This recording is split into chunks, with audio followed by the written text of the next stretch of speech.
Guidon d'Or 1994 sur le circuit Carroll, épreuve ô combien prestigieuse qui a vu la victoire de grandissimes pilotes comme Eddie Lawson, également d'autres comme Wayne Rainey. Et cette année, on va retrouver non seulement Jean-Michel Bayle, le vainqueur 1993, mais également Stéphane Chambon, double vainqueur de l'épreuve, ainsi que Yves Demarié. Avec nous Thierry Capella qui va participer à la course des Challengers que l'on verra dans quelques instants.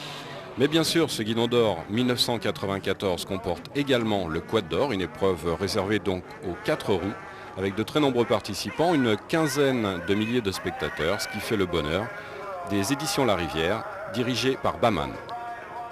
Le Guidon d'Or, c'est une course qui a été vraiment créée par des Français et qui jouit d'une réputation un peu particulière dans le monde, puisqu'effectivement elle ne ressemble à aucune course dans le monde et elle rassemble des pilotes venus de tous les horizons et surtout toutes les disciplines, et je crois que ça ajoute un sel vraiment très sympathique à cette manifestation. Le vainqueur 1993, Jean-Michel Bayle. Ça se présente comme les autres années, quoi. Tout le monde est là pour gagner bien sûr, et donc on ne sait toujours pas qui c'est gagnera jusqu'au dernier tour de la dernière manche, donc non, je pense que ça va être très serré et finalement c'est ce qu'il faut, quoi. J'espère qu'il y aura de bonnes bagarres et si je peux gagner, je gagnerai, et puis sinon je ferai du maximum n'importe comment. Et dans le clan Husqvarna, Marcel Seurat, Stéphane et Boris Chambon. Actuellement ils sont 2e, 3e et 4e meilleur temps. Bayle est devant, à une demi-seconde devant Boris. Boris qui est surprenant parce que c'est lui qui roule le plus vite du team actuellement. Bon, on est en train d'essayer un nouveau moteur pour Stéphane, mais je pense que c'est plus un problème de freinage que de moteur. On va encore assister à une bagarre. J'ai l'impression que la bagarre est encore plus ouverte que l'année dernière, parce qu'il y a Jean-Michel cette année, mais il y a aussi ton frère, il y a aussi William. Il y a Yves Demarié qui a l'air de vouloir pointer son nez. Tu le sens comment tout ça? C'est vrai qu'il y a plus de prétendants à la victoire, ça va être encore plus dur parce que c'est vrai que Boris et William vont très vite. Donc encore des clients en plus, mais bon, je pense qu'il y aura une belle bagarre. Je te trouve plus décontracté en super motard qu'en super bike. Ah ouais, tout à fait, parce que bon, le super motard, ça fait quand même 2 ans que j'en fais. Le super bike, c'était à Pau, c'était ma première épreuve, et puis c'est carrément, c'est pas pareil parce que ce sont des motos plus rapides. Mais là, j'aime vraiment ce circuit, Carroll et tout, et j'ai vraiment envie de faire quelque chose pour ce Guidon d'Or, alors c'est pour ça que je suis assez motivé. Toujours dans l'équipe Husqvarna, Thierry Rogier, William Rubio, Philippe Mouchet. Un pilote de superbike au Guidon d'Or, qu'est-ce que ça donne? Ça donne le 11e temps dans ma série. J'ai appris un petit peu mercredi sur le terrain de Savigny avec Stéphane. Apparemment je commence à m'y faire. Je crois que je suis à 4 secondes de Rubio. Je crois que c'est pas trop mal pour mes débuts, quoi. J'espère continuer mieux et faire bien la finale. À rentrer dans les 10 si possible. Et est-ce que ça te plaît? C'est super. C'est géant. Je crois qu'en plaisir de pilotage on ne peut pas faire mieux. C'est géant, c'est ce que je peux dire. William, alors ce super motard à Carroll, comment tu le sens? Parce que tu as l'air de faire des étincelles aux essais. Ma foi, pour l'instant, tout se déroule pour le mieux, que ce soit au niveau de la machine que des pneumatiques. Il reste un petit point ou deux à voir de ma part au niveau des trajectoires. Affiner un petit peu, se calmer au niveau du freinage et virer à la corde, parce que là je freine un poil trop tard et je vire un poil loin de la corde, donc je perds un petit peu de temps. Ceci dit, je pense améliorer dans la deuxième séance d'essai chrono tout à l'heure. Philippe Mouchet, on te retrouve au Guidon d'Or, on est plutôt habitué à te voir dans le rôle du pilote que dans le rôle du conseiller technique. Alors là, tu es là pour conseiller un peu l'ensemble de tes amis. Et alors ça donne quoi? Comment ça se présente ce Guidon d'Or? Pour l'instant ça va, donc après la première série d'essais chrono, on est bien placé. Bon, je suis venu là pour aider un peu mes collègues, comme ils l'ont fait eux à leur tour toute la saison en Superbike. Et dans la mesure de mes modestes moyens, j'essaye de leur prodiguer quelques conseils qui peuvent leur servir pendant la course. Et c'est un peu un juste retour des choses. On est une équipe à la CIMA et on se donne tous la main, on est là toute l'année ensemble. Oui, c'est l'impression que vous donnez, vu de l'extérieur, c'est d'être vraiment plus qu'un team, c'est d'être vraiment une équipe. Oui, c'est sûr qu'on est tous très proches les uns des autres. On roule en endurance ensemble, quand on n'a pas de compétition, on s'entraîne, on va s'amuser ensemble. Et c'est sûr que d'être bien dans sa peau, d'être bien avec ses coéquipiers, je pense que sur une saison complète, qui est relativement difficile à assumer, le fait d'être tous côte à côte, de serrer les coudes entre nous, ça peut faire que du bien. Présent également le meilleur pilote de motocross français, Yves de Maria. Yves de Maria, on te retrouve au Guidon d'Or. Alors c'est ton premier Guidon d'Or. Et là tu fais terre bitume, qu'est-ce que ça te dit? Pour moi, je suis là pour apprendre. C'est une nouvelle discipline pour moi. Donc je crois qu'il faut rouler. Et c'est en train de venir. Je commence à faire de bons temps. Je vais encore m'améliorer au fur et à mesure du week-end. Cette année, on va essayer de faire le mieux possible, mais je crois que c'est une bonne préparation pour les années futures, où bien sûr je viserai une autre place que ce que je vais viser ce week-end. Cela étant, pendant les essais, là, chronométrés, on t'a vu améliorer ton temps de tour en tour. Alors j'ai l'impression que finalement tu t'y fais très bien. Et tu as l'air de sentir ça de mieux en mieux. Oui, en plus je me fais de plus en plus plaisir, et donc je crois que c'est surtout ça le plus important, se faire plaisir. Et quand on se fait plaisir, on fait de bons temps. Je suis à 2 secondes de bail et je crois que pour une première, c'est déjà pas mal. Alors que les pilotes se préparent à disputer les essais chronométrés du Guidon d'Or, qui vont avoir lieu dans quelques instants, Thierry Capella, quelles sont les machines avec lesquelles on participe à ces courses de supermotard? Voilà, en fait, les machines avec lesquelles on fait ce style de sport sont essentiellement basées sur des motos de cross, ou 500 ou 600 cm3. On change également les freins pour vraiment avoir quelque chose de surdimensionné. Les tailles des roues qui sont de 17 pouces, qui passent d'une plus grande largeur à l'avant ainsi qu'à l'arrière. Et en général avec un moteur quand même qui a beaucoup plus de puissance. Donc les pneumatiques doivent être assez bien adaptés, alors que l'on voit maintenant Stéphane Chambon qui va prendre le départ de ses essais chrono. Au niveau des pneumatiques, ça doit être très difficile pour le choix puisqu'il y a en même temps du bitume et en même temps de la terre. Oui, en effet. Alors le problème, c'est que moi j'ai remarqué sur plusieurs saisons, la facilité au début c'était de rouler avec des pneus dits de pluie à l'avant pour avoir beaucoup de grippe sur le bitume et la terre. Et en fait, vu l'évolution du supermotard cette année, on arrive de plus en plus à prendre des pneus du style slick, retaillés, pour avoir beaucoup plus de grippe parce que ça va vraiment beaucoup plus vite. Dans ce supermotard 1994, ce Guidon d'Or, on voit des gens comme Martens, qui est champion du monde de motocross en catégorie 500 en 1993. Également des pilotes venus du Japon, de Nouvelle-Zélande et également beaucoup de pilotes allemands puisqu'il y a un championnat allemand de très haute qualité. Donc début des essais chrono, la lutte qui va opposer bien sûr Jean-Michel Bayle à toute l'équipe Husqvarna particulièrement pointue. Le circuit Carroll donc va accueillir dans quelques instants les essais chrono de ses concurrents du Guidon d'Or. Quelles sont, Thierry Capella, les particularités du circuit Carroll? En fait, le circuit Carroll est un circuit beaucoup plus rapide que l'ensemble du championnat. Pour y avoir roulé 2 ou 3 fois, je pense en fait qu'il faut privilégier beaucoup au niveau du réglage et au niveau des pneumatiques le fait d'avoir beaucoup de bitume, puisque la terre est vraiment très peu importante. Alors dans cette séance d'essais chrono, on voit Jean-Michel Bayle, le numéro 1 avec sa Honda Rollerbike. Juste derrière, l'un des membres de l'équipe Husqvarna, il s'agit de Boris Chambon. Là, il s'agit d'Yves de Maria. Yves de Maria qui pilote une Honda également. Et Stéphane Duchesne qui lui porte le numéro 15. La machine de Jean-Michel Bayle semble être très performante cette année.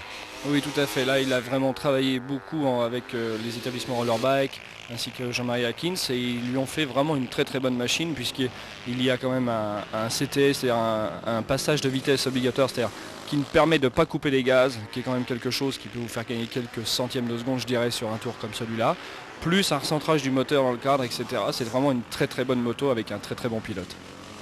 Alors que l'on suit actuellement Yves de Maria, le numéro 3, le champion de Supercross, le champion de France 1994, qui lui dispose également d'une Honda 500 CR. Et pour Yves de Maria, c'est sa première course de supermotard avec de bons résultats. Oui, tout à fait. En plus, le fait, c'est qu'on a appris récemment qu'il s'était entraîné avec Jean-Michel cette semaine, juste avant le Guidon d'Or. Et je peux vous dire qu'il a vraiment pris de très bonnes résolutions pour cette course. Il a beaucoup appris avec Jean-Michel. Donc, parmi les favoris des Honda, une chute ici pour Yves de Maria. Chute sans gravité puisque l'on voit qu'il réussit à garder le moteur en route en débrayant rapidement. Yves de Maria, manifestement, qui se sent déjà très bien à l'aise.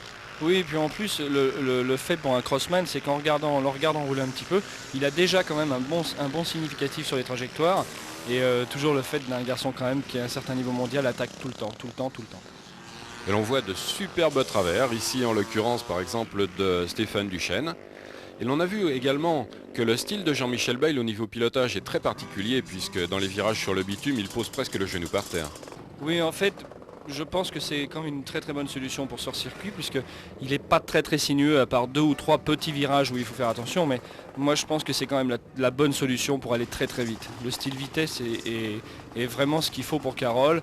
On a regardé qu'en faisant beaucoup glisser la moto, bon c'était spectaculaire et c'est vrai, Stéphane arrive très bien à le faire ainsi que Boris et les autres, mais je pense moi-même qu'on perd un peu de temps quand même. Alors que l'on voit maintenant la deuxième partie des essais chronométrés, il s'agit maintenant des numéros pairs, avec notamment le numéro 2 Stéphane Chambon ainsi que William Rubio le numéro 4. Là, contrairement aux Honda qui sont des 2 temps, les Husqvarna sont des 4 temps.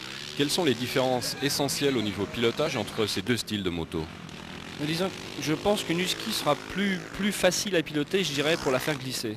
Bon, ça c'est reconnu, Stéphane en a beaucoup parlé, ainsi que les autres. Et c'est une moto qui doit vraiment se conduire en glissant. C'est un 4 temps, donc c'est une moto qui réagit plus facilement au coup de gaz, qui permet beaucoup plus d'erreurs, qui je dirais n'est pas pour autant plus facile à piloter, mais plus difficile à mettre en défaut.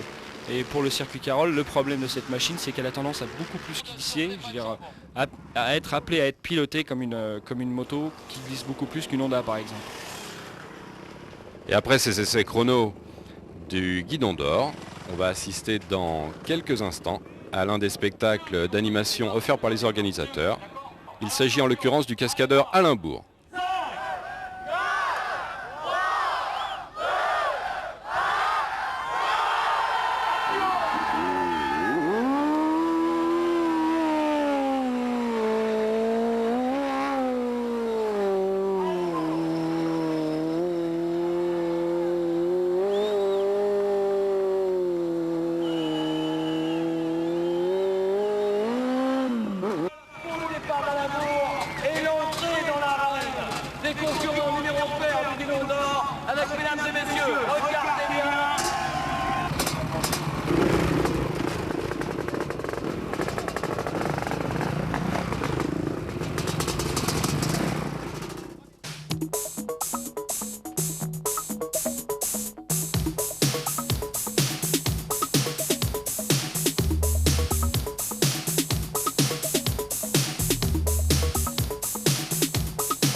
Un spectateur heureux au Guidon d'Or 94 qui gagne une 916 Ducati.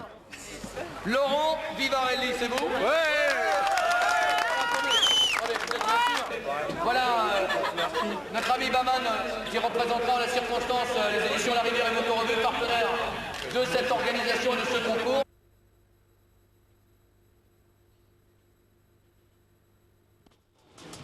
Nous en sommes maintenant à la finale de la catégorie Challenger. De quelle catégorie s'agit-il, Thierry Capella? En fait, cette catégorie est essentiellement pilotée par des garçons qui sont ou de très, très bons crossman, ou je dirais pour pas les fâcher, d'anciens crossman, mais quand même un très très bon niveau. Je pense que pour voir un petit peu les temps, on a pu observer que les 5 premiers pilotes de cette catégorie s'approchaient à peu près de la 8 ou 10e place au temps chrono des garçons qui sont en prestige. Donc c'est quand même, je dirais, un bon niveau. Et beaucoup de pilotes sont engagés dans cette catégorie, puisqu'on était, je crois, 106 ou 107 engagés cette année, pour une place de 26 en finale. Donc 3 ou 4 garçons repêchés pour aller vraiment au Guidon d'Or, pour avoir seulement le droit de se qualifier. Donc je pense que c'est quand même assez important. C'est une course de fin de saison qui commandite beaucoup pour la recherche des sponsors l'année prochaine. Et c'est vraiment une très très grosse bagarre. Et dans cette finale des Challengers, on suit actuellement le 144, c'est-à-dire Stéphane Wagner qui pilote une Husqvarna. Parmi les leaders également, on trouve avec le numéro 132 Franck Olmy qui lui pilote une Kawasaki 500 KX. Le voici. Il est en deuxième position actuellement.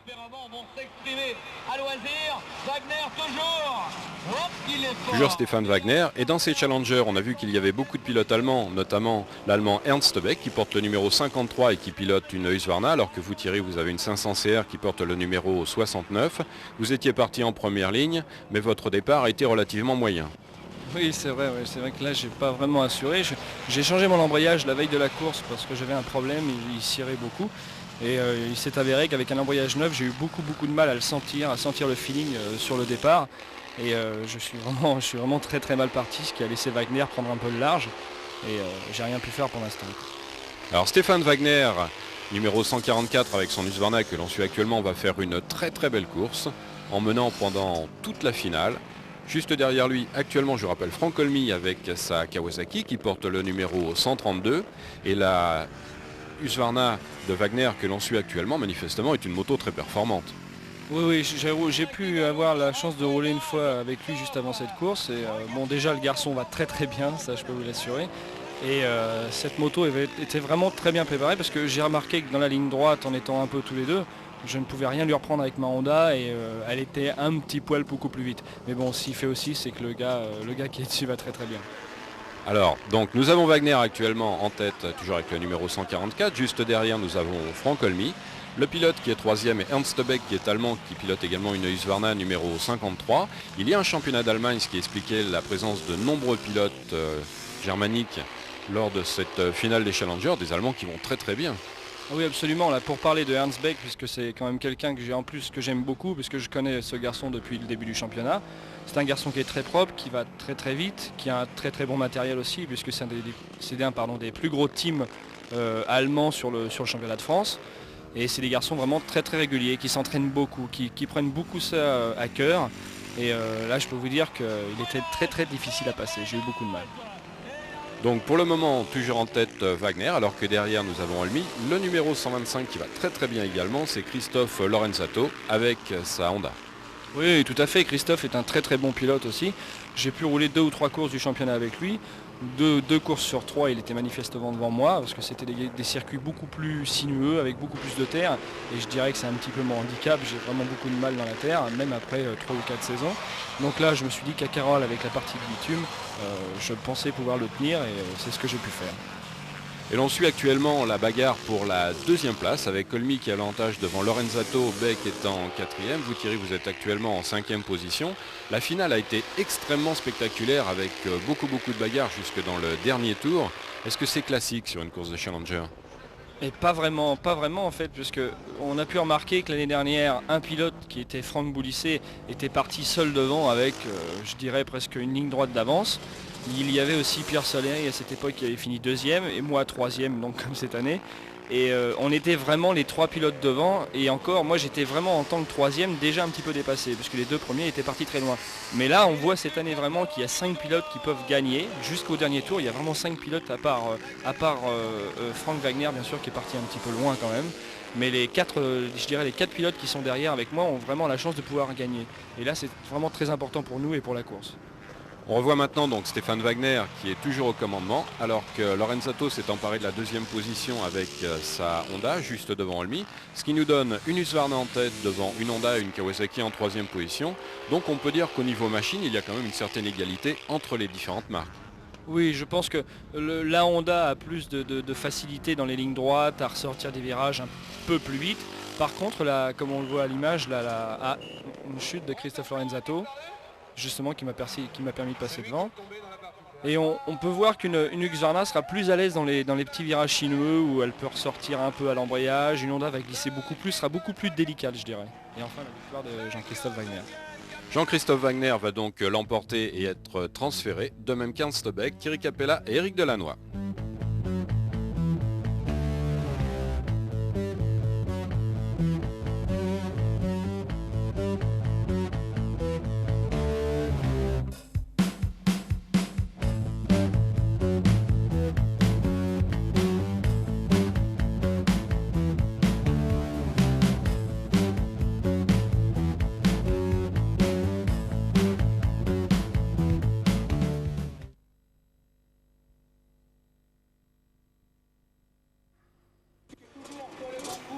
quad d'or avec une course très internationale composée de pilotes français, suisses, néerlandais et britanniques. Le numéro 1 c'est le français Patrice Denoyer, à ses côtés le 25 c'est Carl Shaw.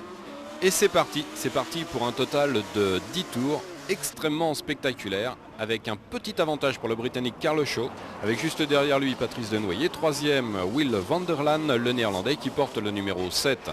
Des courses, Thierry, de quad qui sont toujours extrêmement spectaculaires. Oui, là c'est certain, j'ai remarqué, j'aime beaucoup regarder ces courses entre nos manches à nous, bon, ça nous permet de nous reposer et en même temps on voit des garçons qui ont vraiment le gros cœur. On n'a pas tellement, je dirais, pas d'affinité avec eux parce que c'est quand même un sport complètement différent. Il y a 4 roues, ça se pilote un peu plus, je dirais, comme une voiture. Mais c'est des garçons qu'on aime beaucoup regarder parce qu'ils ont vraiment un gros cœur et ça va aussi très très vite. Eh bien on voit sur ces images que Carl Shaw avec le numéro 25 est passé devant Patrice Denoyer, donc un Britannique actuellement devant un Français, alors qu'à la 3e place il y a pour le moment Roland Schwendimann qui porte le numéro 24 qui pilote une Kawasaki. Ce qui est un quad particulièrement rare, alors que Patrice Denoyer de son côté dispose d'un Yamaha Banshee, c'est-à-dire un bicylindre 350 refroidi par eau, un moteur extrapolé du RDLC. Le voici, Denoyer sur la droite, toujours devant Carl Shaw qui se rate un tout petit peu. Et quelles sont les difficultés de pilotage au niveau de ces quads sur un circuit tel que bien sûr celui du Guidon d'Or? En fait, je pense que la difficulté, bon, ils ont un peu tous les mêmes châssis, hein, je veux dire, à part les marques, c'est des garçons depuis le temps qui ont eu le temps de comprendre ce qu'il fallait faire et ne pas faire justement pour ce style de véhicule, je dirais. Mais le problème réside surtout dans les moteurs. Un circuit comme Carroll ne pardonne pas l'erreur d'avoir un moteur un petit peu, je dirais, poussif par rapport à un Banshee qui va très très vite. On sait que les Yamaha, déjà avec l'époque de pilotes officiels ou comme Joël Bontou ou autres pilotes, avaient fait leurs preuves. Donc c'est des moteurs qui sont vraiment très très bien extrapolés et qui vont vraiment très très vite. Donc le seul problème, je pense, réside déjà dans le poignet droit à la base et une question de gros moteurs comme Carroll. Et justement, le numéro 7 que nous voyons actuellement, que nous suivons, est le néerlandais Will van der Laan qui pilote un châssis EML avec un moteur jumbo. C'est une très grosse cylindrée, c'est un bicylindre de temps qui est utilisé dans le motocross. Il y a également d'autres pilotes, dont un Britannique qui utilise un 4 cylindres Suzuki RG, qui est dérivé d'une moto de Grand Prix. Il y a également un gros bicylindre 4 temps, donc il y a une très très grande variété sur le plan mécanique dans ces quads. Oui, absolument, parce qu'en plus le règlement, je dirais, permet de laisser un petit peu évasif les garçons et de même pouvoir se préparer des machines assez surprenantes. Mais je pense quand même que les 4 cylindres ou autres moteurs comme ça sont assez handicapés, je dirais, sur une question de poids. Il faut vraiment rester dans le respect du poids vis-à-vis de ces machines, parce que je vois qu'une différence de, dirais-je, 5 à 6 kg sur un moteur pour un 4 cylindres ou un 2 temps, ce qui est énorme, c'est pas possible sur un circuit comme ça. On gagne en puissance, mais on arrive difficilement, je dirais, à passer cette puissance sur ce style de circuit. Et l'un des endroits où les quads sont le plus spectaculaires, c'est en entrée de courbe avec de très très belles glissades, également à l'accélération, mais surtout sur la bosse qui est sur la partie terre, où là, manifestement, les quads sont très difficiles à contrôler. Oui, là c'est vrai. En plus, j'ai pu remarquer au milieu de cette manche qu'il y a pas mal de pilotes qui arrivaient un petit peu en travers sur le saut, et je peux vous dire que déjà en arrivant en moto, moi qui ne suis pas vraiment un doué, je dirais, pour cette partie terre, les garçons ont vraiment un gros cœur, parce que les quads ont un châssis vraiment spécifique. Ça casse beaucoup de matériel en général, il faut faire très très attention, et on voit là justement à l'image des garçons comme Denoyer qui ont vraiment aucun scrupule et qui arrivent sur le saut très très fort. Et je peux vous dire qu'ils ont vraiment beaucoup de courage. Oui, d'autant plus qu'on a vu également qu'au niveau mécanique, le train arrière n'était pas forcément prêt à recevoir de tels efforts. On a vu des casses de roues, on a vu des casses d'arbres de roues également, d'amortisseurs, donc ça ne doit pas faciliter les choses non plus. Oui, bien sûr, parce que le problème c'est que on essaie souvent de réatterrir un petit peu plus sur l'avant avec le quad, pas trop sur l'arrière, parce que tout est commandé avec la chaîne, l'arbre de transmission et la primaire. Et le problème c'est qu'on a souvent vu des courses, où j'en ai déjà vu moi-même, des courses où carrément des demi-trains complets s'arrachaient, et pas spécialement à basse vitesse, mais des fois à haute vitesse. Et là ça peut être très très dangereux.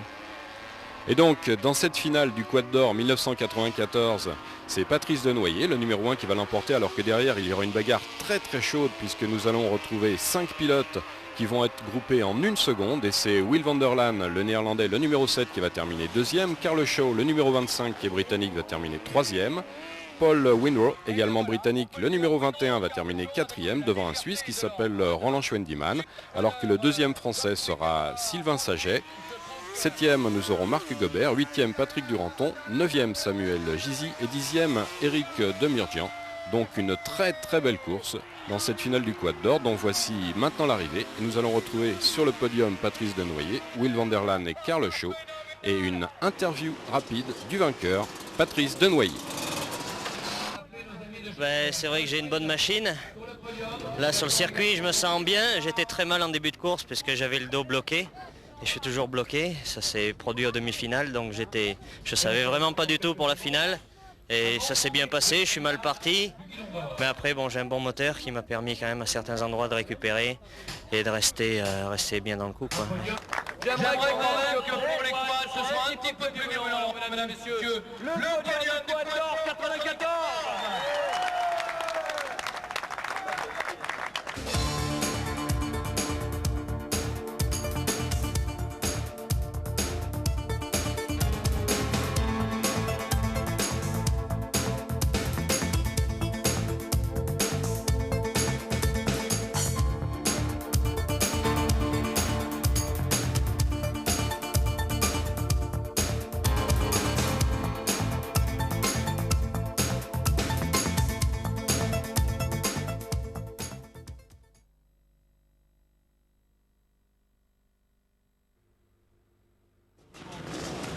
Première demi-finale, la Guidon d'Or pour les concurrents qui portent des numéros pairs, avec sur la première ligne William Rubio, le numéro 4, le numéro 2 c'est Stéphane Chambon.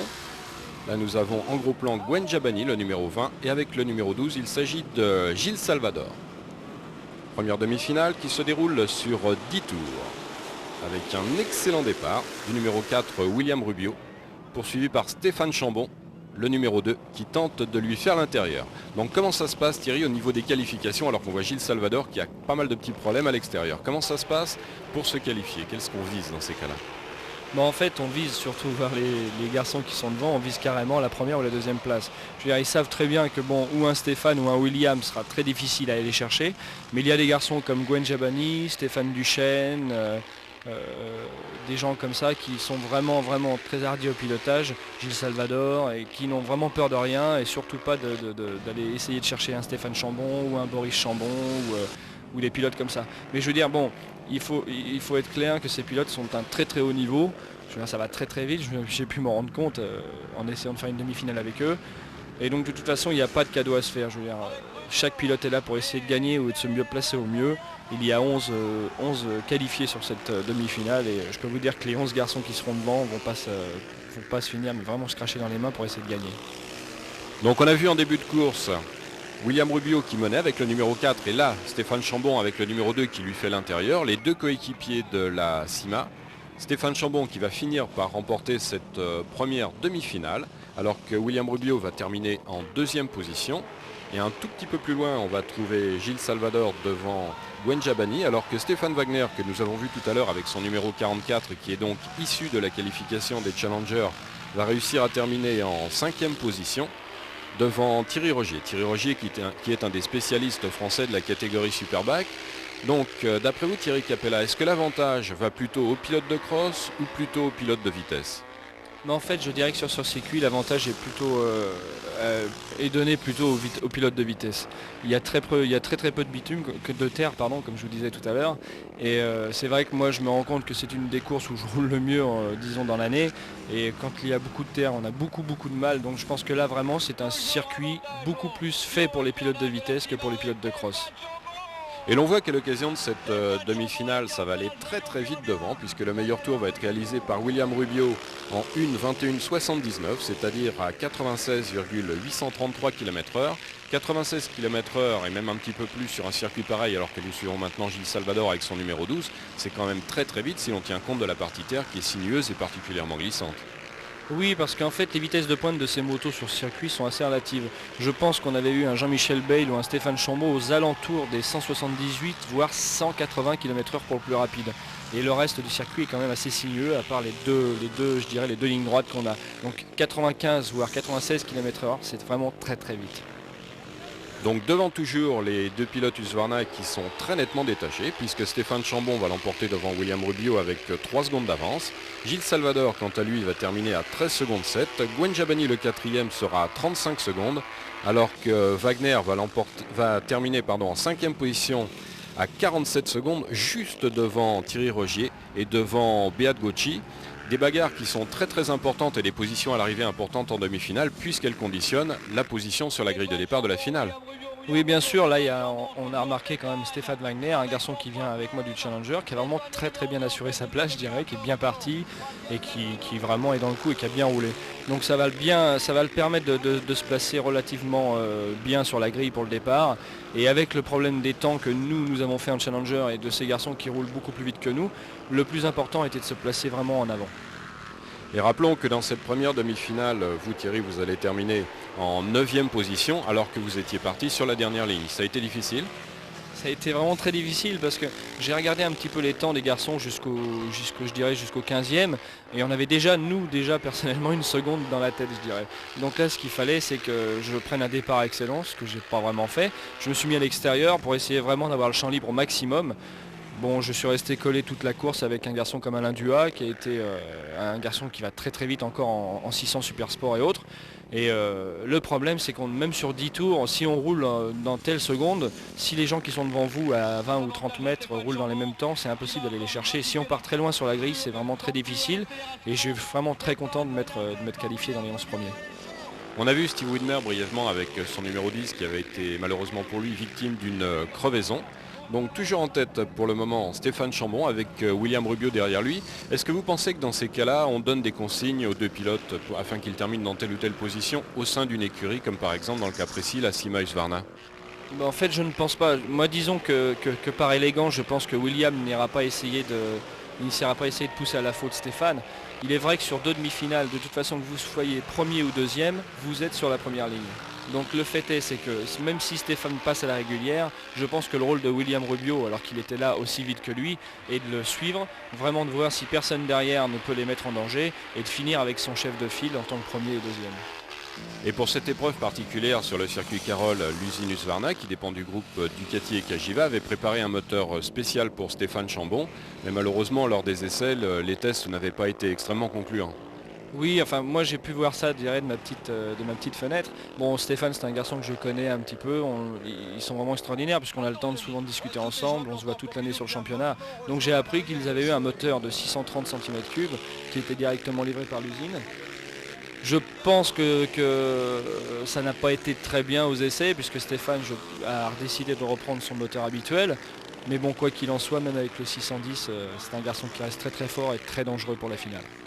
Et l'on a vu Laurent Pidou avec son Usaberg numéro 6. C'était la dernière course de Laurent Pidou, mais malheureusement il aura quelques petits problèmes d'ordre mécanique et également il va chuter. Le voilà, Laurent Pidou numéro 6, il va se fracturer une clavicule. Oui, justement, et à propos de cette pauvre malheureuse fracture, parce que j'aime beaucoup Laurent, c'est un pilote que j'ai admiré énormément toutes ces années, je dirais, où j'ai pu rouler. Il s'est fracturé la clavicule juste à l'entrée de la parabolique, juste après le virage à gauche. Stéphane Chambon remporte donc la course et voici son interview. Ouais, ça va, je roule pas trop mal, mais je suis pas à 100% de moi-même et je sais pas ce qu'il va falloir faire pour que j'y sois à 100% parce que je pense qu'avec JMB, il va falloir que je sois à 100% et ça va être très dur, mais bon, j'y crois toujours, quoi.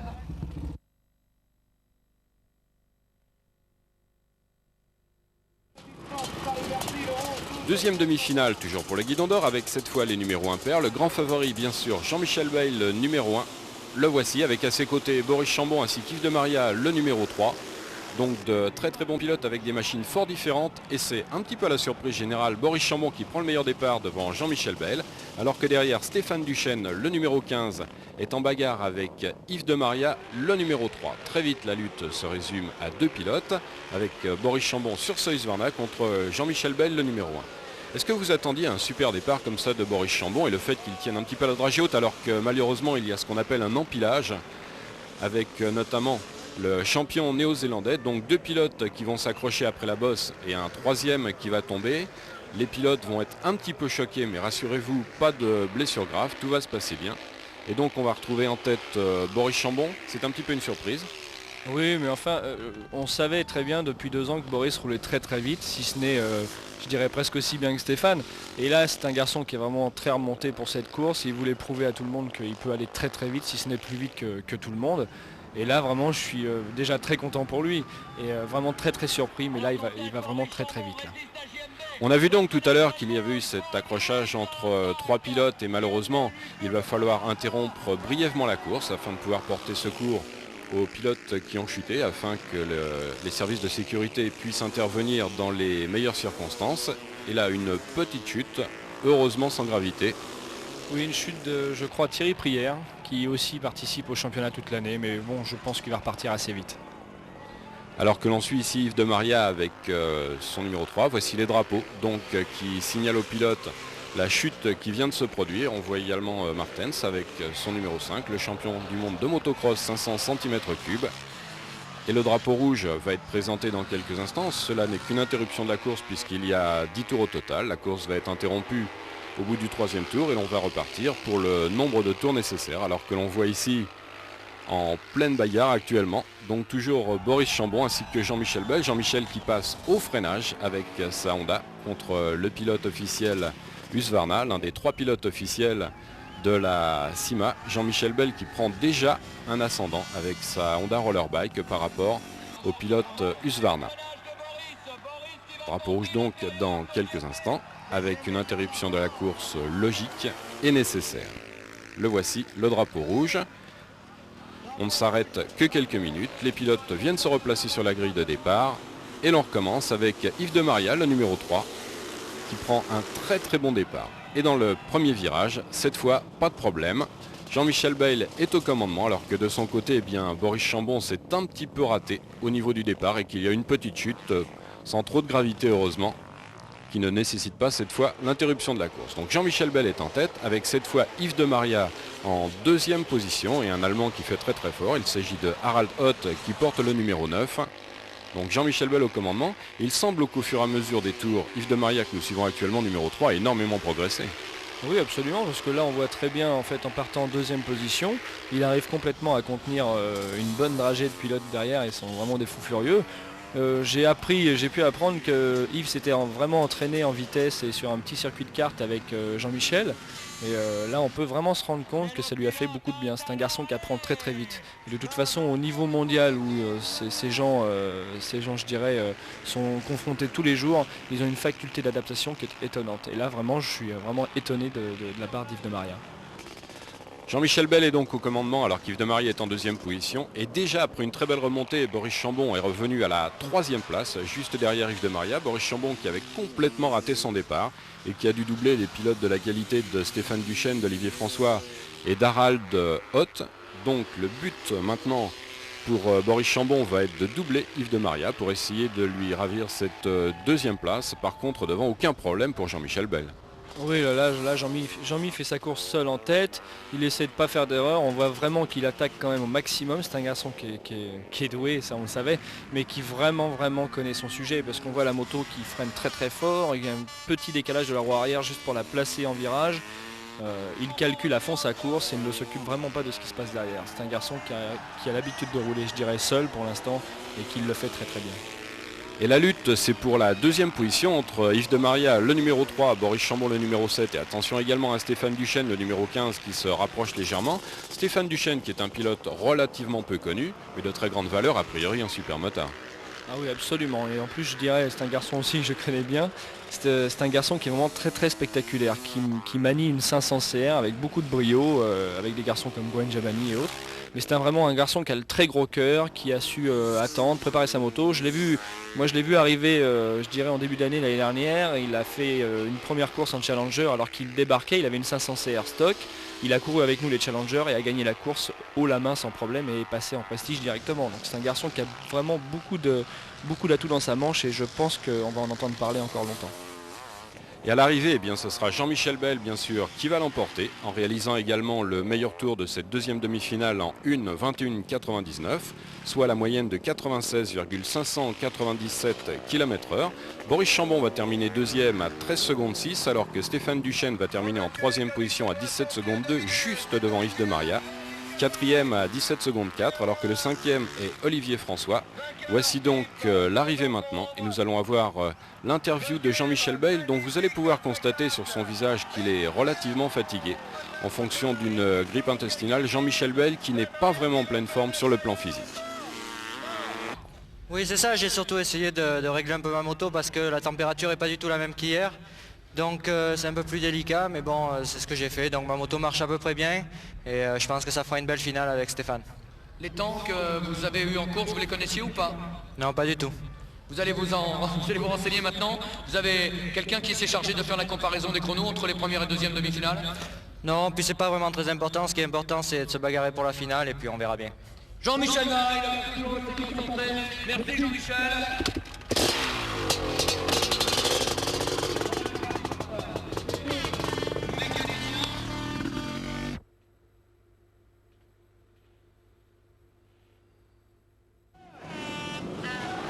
Et voici maintenant le moment tant attendu, la finale du Guidon d'Or.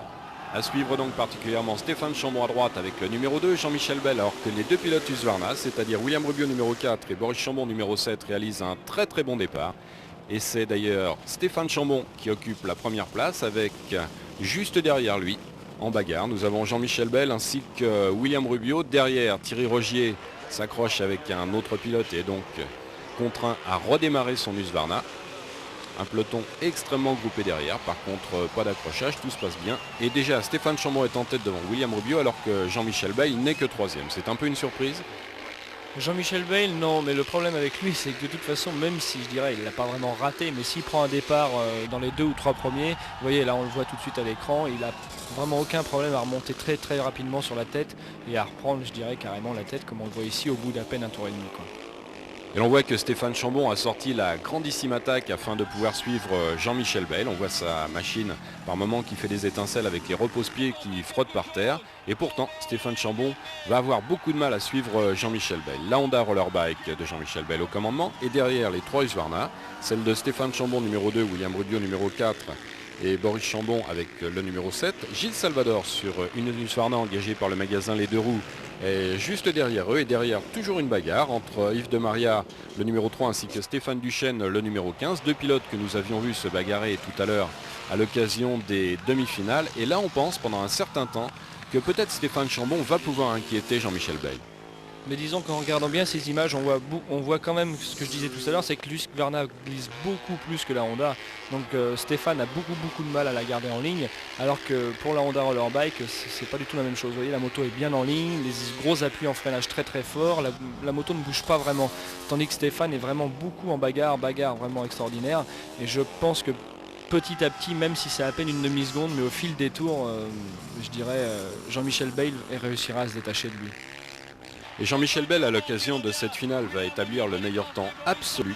Le meilleur tour en 1 minute 21 secondes et 6 centièmes, soit plus de 97 km/h, 97,705 km/h très exactement, alors que l'on suit maintenant la bagarre entre Duchesne et de Maria. Duchesne, l'un des meilleurs spécialistes français du supermotard, Yves de Maria, qui est un pilote débutant, mais quand même extrêmement performant. Par contre, pour Jean-Michel Bell, aucun problème, malgré sa santé physique tout à fait relative. Oui, mais je pense que Jean-Michel a un niveau de pilotage, je veux dire, et de concentration. C'est un garçon qui, même malade, je veux dire, pourra toujours prendre quelque chose avant la course pour se remettre un petit peu en forme. Et dès que de toute façon il monte sur une moto, je veux dire, il n'y a aucun problème, il oublie tout, il arrive à compenser et à surpasser cet état moyen et à rouler toujours très très fort. C'est des garçons qui ont une faculté extraordinaire. Et a priori, Jean-Michel Bell avait aussi une motivation très très grande pour remporter ce Guidon d'Or. Oui, on l'a vu tout le long de l'année puisqu'il en parlait souvent, les médias en ont beaucoup parlé aussi. Bon, ils ont travaillé très très fort sur cette moto et je pense que là il voulait vraiment, si aucun problème, il voulait vraiment gagner avec brio et c'est ce qu'il a pu faire. On suit maintenant la bagarre entre Yves de Maria contre Stéphane Duchesne, c'est la bagarre pour la 6e position actuellement. Une très très belle lutte dans la partie terre comme sur la partie bitume. Deux machines donc qui sont à peu près égales avec peut-être un tout petit avantage à celle de Maria, mais en tous les cas ça fait une lutte absolument fantastique. Et finalement c'est de Maria qui va l'emporter de très très peu avec 3 dixièmes d'avance seulement au bout d'une quinzaine de tours. Donc 3 dixièmes d'avance pour le pilote marseillais qui a fait une performance extraordinaire. Oui, surtout que d'avoir un garçon comme Stéphane Duchesne, on voit justement le brio du petit Franck Wagner là. Mais c'est reparti, pour Stéphane pardon, mais c'est reparti. C'est un garçon qui se sort toujours bien de ses imprévus. Non, pour en revenir à De Maria et à Duchesne, moi je dis que c'est très très bien qu'en ayant un garçon comme Duchesne à ses trousses, avec la pression que ça impose, moi je dis quand même bravo à Yves parce qu'il a vraiment, je dirais, assuré son contrat, quoi. Et justement, dans cette finale du Guidon d'Or, Jean-Michel Bayle va remporter l'épreuve 1994. Sur le podium, on va trouver Stéphane Chambon que nous suivons actuellement. William Rubio va terminer en 3e position, Boris Chambon à la 4e place, Gilles Salvador 5e devant Yves De Maria et Stéphane Duchesne. À la 8e position, on va trouver Steve Widmer, 9e Gwen Jabani, en 10e position Olivier François. Alors que les deux pilotes issus des qualifications Challenger, Stéphane Wagner va terminer 15e, Thierry Capella va terminer en 17e position, avec le drapeau à damier dans quelques instants, qui va saluer la victoire, la 2e victoire, donc finalement, de Jean-Michel Bayle. Victoire absolument indiscutable. Et belle performance également d'Yves De Maria. Yves De Maria que l'on va certainement retrouver dès l'année prochaine parmi les favoris du Guidon d'Or. Ah oui, complètement, oui. Je pense que celui-là a beaucoup plu. J'ai pu en discuter 2 ou 3 minutes avec lui après la course. Ça lui a plu, il est enchanté, il a trouvé la moto super et je pense que l'année prochaine ça va être très très chaud. Parce que c'est un garçon qui aura encore progressé en s'entraînant comme il l'a fait avec Jean-Michel cette année. Et voici justement, donc, après l'arrivée, l'interview d'Yves De Maria. Yves, un premier Guidon d'Or et une superbe prestation de ta part. Alors comment tu as senti ça pour une première participation?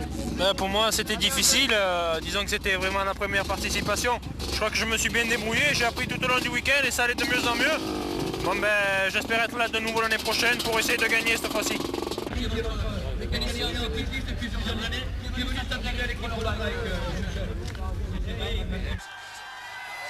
Et l'interview des 3 premiers. Tant que je serai là, j'essaierai de gagner. C'est ce que j'ai toujours fait. J'ai beaucoup travaillé durant cette année pour essayer de bien préparer la moto. Les établissements Rollerbike m'ont fait une excellente moto et c'est vrai que moi j'étais bien affûté, donc tout s'est bien passé. C'est vrai que je suis très très déçu parce que c'est une course qui me tient à cœur, comme vous le dites. Ce qui s'est passé, c'est que depuis déjà l'année dernière, je pense que c'est un monsieur qui sait mettre la pression, mais sans le vouloir de lui-même. Et pour ma part, apparemment ça je l'accepte mal. Mais là, j'ai roulé depuis que je suis arrivé, tout le week-end, je roule pour essayer de faire le mieux possible, pour m'appliquer, pour pas glisser, pour faire les meilleurs temps. Et en fait, je roule très mal. C'est pas moi qui roule sur la moto, presque, je pourrais dire. Et je suis loin du compte, donc je me suis fait battre, mais à la régulière, parce qu'il est vraiment très fort en plus. On va finir 3e, surtout avec Monuski qui marche vraiment bien. J'aurais pu m'améliorer au niveau des trajectoires, je pense, mais bon, on est tombé sur un mec plus fort que nous, c'est-à-dire Bayle, quoi.